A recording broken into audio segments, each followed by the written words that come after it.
ज्योतिबाराव फूले थे। पहले मनुवादी बहुत भयंकर हावी थे।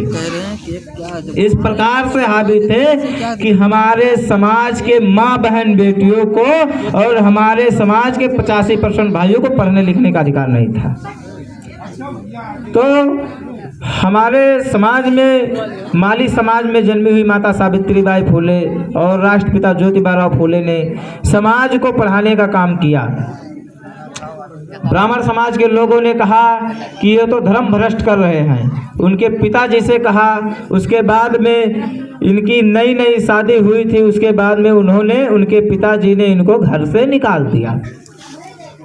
घर से निकालने के बाद में ये लोग जा रहे थे तो एक लोग थे मोहम्मदन समाज के भाई उस्मान शेख। उन्होंने देखा। उसके बाद में इन लोगों को बुला करके पूछा कि आप लोग कहाँ जा रहे हैं। तो उन्होंने कहा कि हम समाज को जगाने का काम कर रहे थे और मनवादी समाज के लोगों ने इसी प्रकार से हम लोगों के साथ किया। उसके बाद हमारे माता पिता ने हमको हमारे घर से निकाल दिया।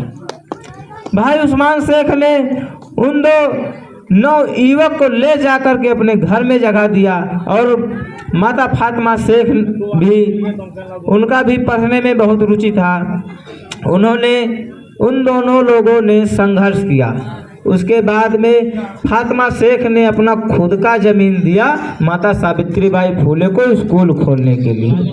पुणे में प्रथम स्कूल खोला गया और जब हमारी माता सावित्रीबाई पढ़ाने जाया करती थी तो यही मनवादी समाज के लोग उनके ऊपर गोबर और कीचड़ बहाया करते थे कि स्कूल में न जाएं और अपने समाज के बच्चे को न पढ़ा लिखा पाए।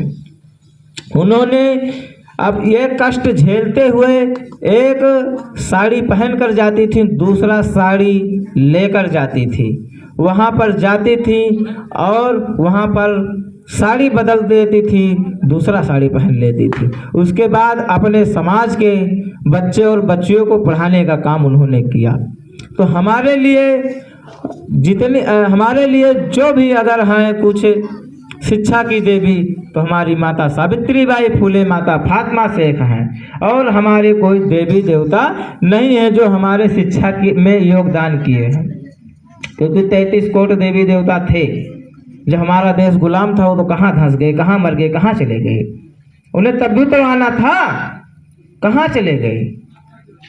तो इस चीज़ को हमें सोचने की आवश्यकता है, समझने की आवश्यकता है। एक थे हमारी भगवान